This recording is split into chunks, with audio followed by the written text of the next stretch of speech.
Raymond Paul. Thank you, Mr. Speaker.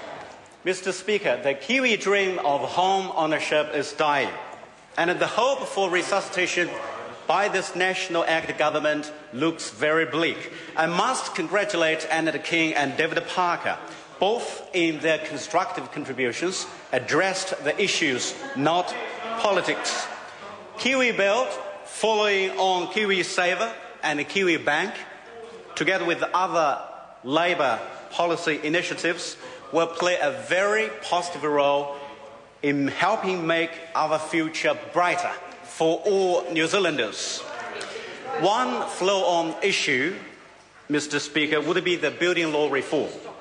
It is fitting for me as Labour's spokesperson for building and construction to emphasise that in order to avoid the repeat of the leaky building crisis and to restore the confidence in the building sector and to lift the game, we must have a concise and competent building legislation. Ever since the Building Act 1991, we have had a huge problem in leaky buildings.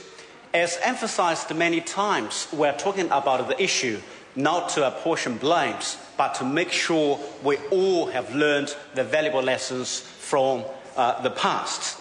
Has the Minister for Building and Construction, the Honourable Maurice Williamson, who delivered a thunderous speech just now, learned his valuable lessons? No. If the two building bills he introduced are anything to go by, they are nothing more than gimmicks. Building Amendment Bill number 4, which is listed on this order paper and waiting for the second reading, is the second of the two bills to implement the Building Act review policy decisions. The Building Act review, initiated by the last Labour government, has won the cross-party support. The review found weaknesses in consumer protection and a need to better allocate responsibility and accountability among building consenting authorities, building practitioners and consumers.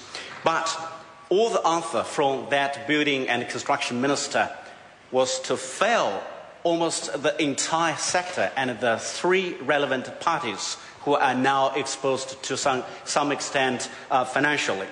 And the Building Amendment Bill number 3, now Building Amendment Act 2012, shifted responsibility and accountability away from building consent authorities and onto consumers and builders.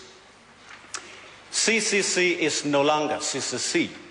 Mr. Williamson has said that by changing the code compliance certificate to consent completion certificate, this will help change building consenting authorities' position as the last man standing in these cases. However, in their submissions, two of the largest city councils in this country, Christchurch and Wellington, have strongly rejected the rationale simply because without introducing a mandatory warranty and looking at the liability models, they argued, there is no way to help the city councils from the situation and to avoid the repeat of the leaky building crisis.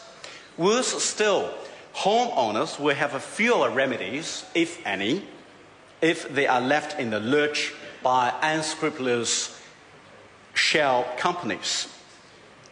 Let's look at other issues, Mr. Speaker, such as insurance premiums, which is a huge problem in the Wellington region. The Dominion Post reported earlier that some businesses have faced insurance premium increases of up to 200%.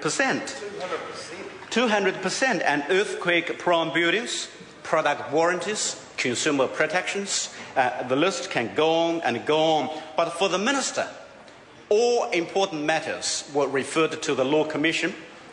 Less important matters are looking after and taken care of by his officials, and the further less important matters won't concern him at all. So his hands-free, adopting his National Act government's approach, the hands-free approach, they're hands-off and New Zealanders are suffering. Good speech. Nikki Wagner.